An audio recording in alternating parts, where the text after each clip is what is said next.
بسم الله الرحمن الرحيم الحمد لله رب العالمين والصلاة والسلام على سيدنا محمد وعلى أهل بيته الطاهرين الطيبين المعصومين صلوا على محمد وآل محمد.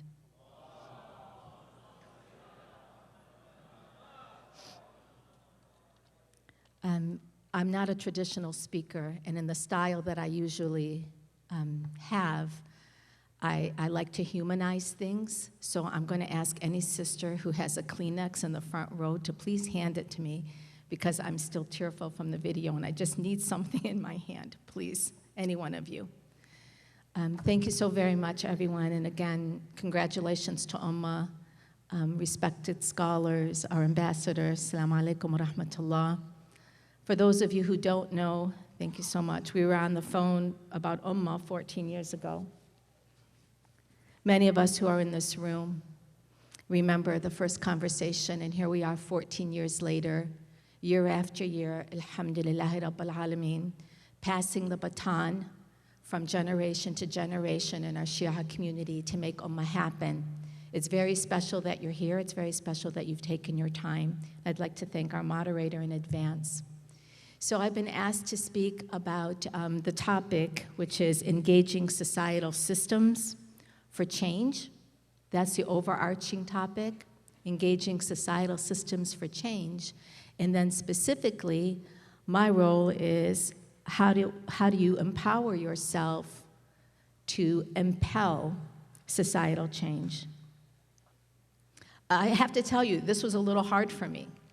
I was just sitting back there thinking about what to really talk about and how to put this in a way that makes sense to anybody and that, you know, it could be translated in a way that doesn't sound egotistical. So I ask Allah subhanahu wa ta'ala to give me the right words from my heart first and foremost, and that He elevate myself, our speakers today, and everyone in the room, and our good deeds, and that He lowers our self and our nafs, and that we are truly a tribute to Him today.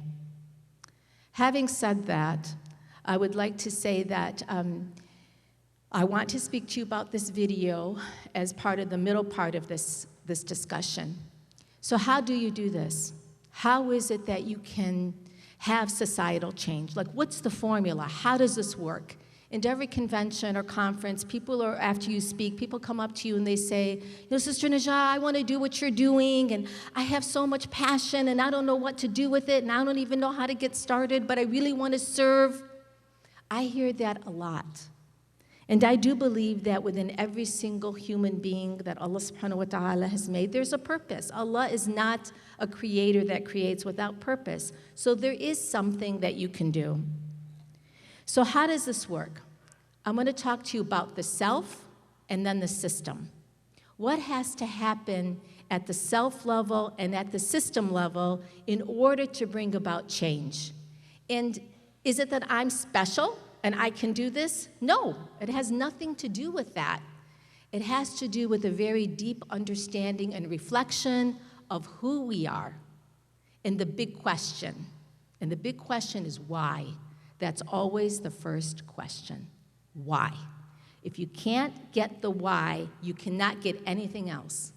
We're going to talk a little bit about that. So the self in the system, to try to give you an equation of how you propel change in society, those are a symbiotic relationship. They're not mutually exclusive. In other words, anything that happens in the self is happening in the system. Not to confuse you too much or to sound so esoteric, but let's talk about the system for a minute. There are levels of a system. There's the spiritual system. What is that spiritual system? How do we fit into the spiritual system? Why is there a spiritual system? Why am I? Why are you? Why are you not something else? So the why in the spiritual system. Then, at the next level of system, there's the here and now. There's the present. There's the society that we live in. Are those exclusive of each other? No. Those are totally connected to one another. God knows that by His plan, hence we have religion. So the spiritual system, the societal system are symbiotic. Let's go to the self. What happens with us? Who are we? Why are we? These are questions you have to ask to think about, how do I bring about change? Especially if you want to bring about big change. Now, if I were to ask you, how many of you have big vision? Show of hands. How many of you think you are big vision thinkers? A lot of us. Do you ever wonder, well, so how do I take my big vision and break it down into smaller pieces to actually accomplish the big vision? Do you think about that? Okay, now, next question. How many of you have a desire to do something, you're passionate about something, but you're not really big vision thinkers, which is an okay thing. Not everyone's a big vision thinker. How many of you are those kinds of people who on a day-to-day basis, you want to do something, but you're not the one who wants to organize it at this level and change the world? Maybe you want to change your neighborhood or your street or your school or your masjid or whatever it may be. How many of you are that kind of a thinker? Show of hands. Okay. So how do you accomplish both? How does it start? I'm here to tell you, Allah subhanahu wa ta'ala is the witness. The why? Why? Why do you want to do it? And if ever you want to do it for yourself, meaning recognition of self, it may work, it will be very short-lived. It won't have the right foundation. So you have to really think long and hard about who you are. What's your relationship with Allah subhanahu wa ta'ala? That symbiotic relationship with God. And it is symbiotic. Some people might challenge me on that and say, no, Allah is mutually exclusive. He is, but Allah also says that we are His stewards on earth. So if He didn't need stewards on earth, He wouldn't have created us. He wouldn't have given us the intellect to be doctors, nurses, imams, whatever in the world it is that you are. You have a role to play in this system. So you have to ask yourself, what role do I want to play and why? What did Allah give me that I should share? What is the puzzle piece? What do you bring to the table? Now, if you're going to bring your self-interest, don't even start. It will fizzle out, guaranteed. If you want to bring something bigger than you, something that will last after your name is long gone, when nobody knows who you are, nobody remembers you, no one is even on earth to read a Fatiha for you, that's the way to start, is to forget yourself and to embed yourself in the spiritual sphere of Allah subhanahu wa ta'ala. That's how we start. That means you have to give up a lot of yourself and you have to check yourself. Not every day, no. You have to check yourself almost every hour. And is what I'm doing, fi sabilillah, how does it benefit me? And you have these moments all of the time. I'm going to just digress here for a moment to show you how fine-tuned this needs to be. And I say this again with humility, wallahi, total humility. At Zaman International, I had a moment about 2 weeks ago when I was using a water bottle and I was pulling the paper towel from the bathroom thing that you pull paper towels from. And I said to myself, no, Najah, no, no, no, no, no. No, not even that. You do not serve Imam al-Hujjah when you're using his paper towels and his water. Pay rent. Pay rent for the things you use in this building. And I realized that, you know what? If I really want to be that mukhlis, if I really, really want to serve and not be served, yes, pay $25 a month. This is the evolution of servant leadership. You start to get into this mode where nothing matters to you except for your akhirah, but not for yourself. That's still selfish. It's for the greater good. And if Allah subhanahu wa ta'ala recognizes your work as he has Ayatollah Murtada al-Qazwini, may God give him long life. This is this man's vision, and we're all a part of it. So why Zaman? Because I really wanted to know this Imam. I really wanted to know who he is, where he is, why he is, how he is. Do I have to meet him to serve? No. Do I have to serve without meeting him? Yes. You see the difference? So that's the self part. Now, what about the systems part? I'm going to illustrate a story, and maybe that will help us to understand the system.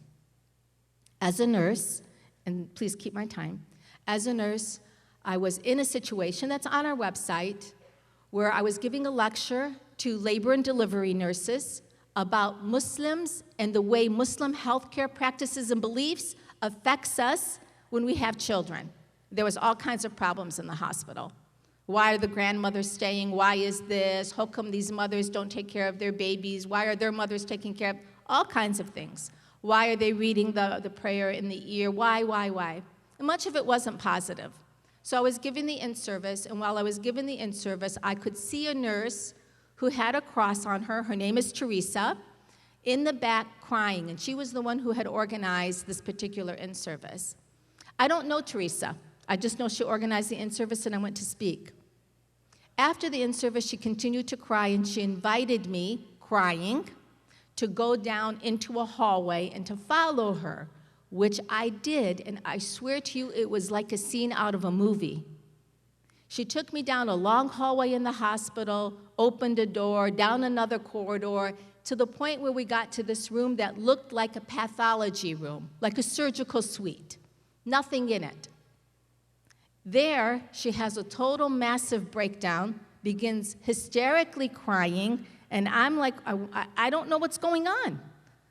So I go to her, I comfort her, I said, Teresa, is there something you need to show me? Because I have no idea what's in the room. She points to this shelf. Imagine this is the shelf, and on the shelf are these jars and these tubs, about this big. And she's hysterically crying, but she's indicating for me to pull down one of these tubs, which I do. She indicates for me to get a glove. I do. And then I ask her, do you want me to open this? Now, every single one of these tubs, these jars, they have on a green label. It's called a disposition label. I know it, but I didn't connect it at the moment. I open up the jar. I go back, because the smell of formaldehyde was so strong. This is brown water. I pull my hand out into it. I pull up a fetus. And with that fetus were two other fetuses stored in jars and tubs since 1995. This was 2002. I ended up finding over 220 fetuses who had never been buried, whose parents had not claimed them for whatever reason, who had been aborted or stillborn or whatever. And there they lay. Now pause for a moment. I'm going to ask you a question. What would you do? This is the moment. Will you report it? Sure. Would you check the list to see if there are any Muslims on it? I think you would. Then what? Do you walk away and leave it to somebody else to do? Or are you compelled to do something about it yourself? And if you are, why? Here comes the dean. Why? Because I am Muslim. That's why. Because I am Shia. That's why. Because I understood that Imam Hussein's children died. It's in me. I understood that Ahlul Bayt was not buried. It's in me. You take that, you turn it, and you do something with it. Why? Why? Is it because I'm afraid of God? No. It's not fear of God. It's completely the opposite. It's love of God. It's legacy. So of course, I turned it over to the ethics committee, who kept me out of the room. They cremated 220 babies. One's name was Ahmed. I took that baby and I buried that baby. Okay? Individual. Self. Move to system. Was that enough? What about other babies? That led to the societal change. I found out that Medicaid only pays $75 toward an infant burial, and most of the refugees who were coming to the Dearborn area at the time were Iraqi refugees. Some of their babies had been cremated. Do you turn around? No. What do? You move into system change. How? You organize. How? The why, the what, the how, the when. You establish a little organization. It's called Plots for Tots. You start individually burying babies.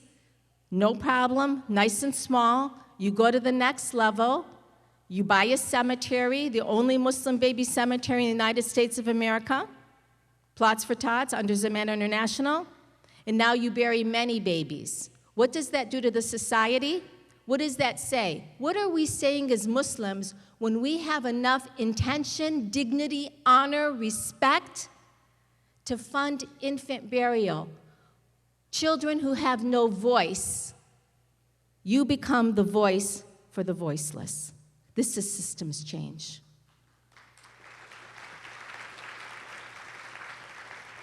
Now, I want to spend a minute to talk about this project, because I would feel awful if I didn't. One man, that's all it takes.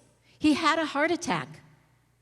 Ayatollah Khamenei had a heart attack when he was in Karbala. He went back to serve after the fall of Saddam. He was placed in what's called an intensive care unit. It's a mattress on the floor. He had a blanket. They gave him a blanket. You know why? Because he was the Ayatollah who was the speaker in the shrine of Imam Hussein. They honored him with the blanket. That is an honor for those days. But cats were chasing mice. That was the condition.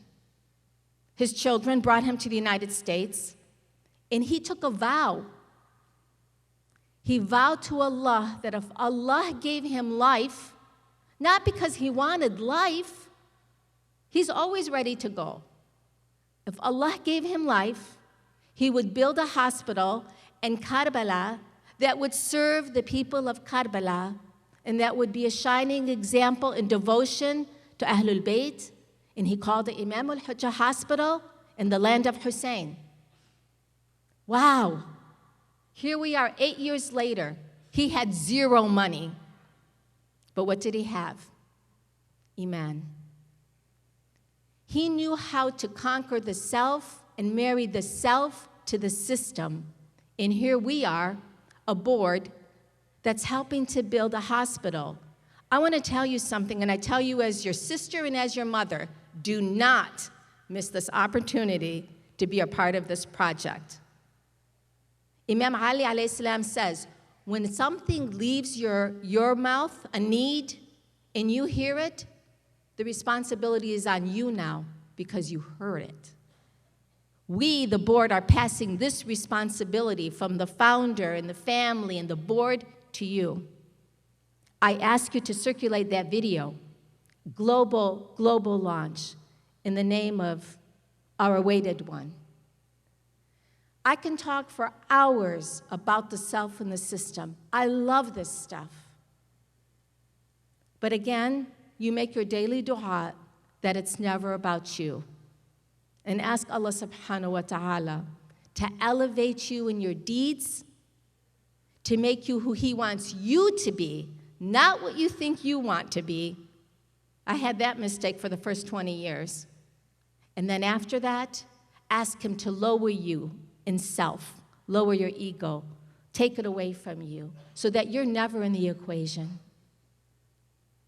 Assalamu alaikum wa rahmatullah.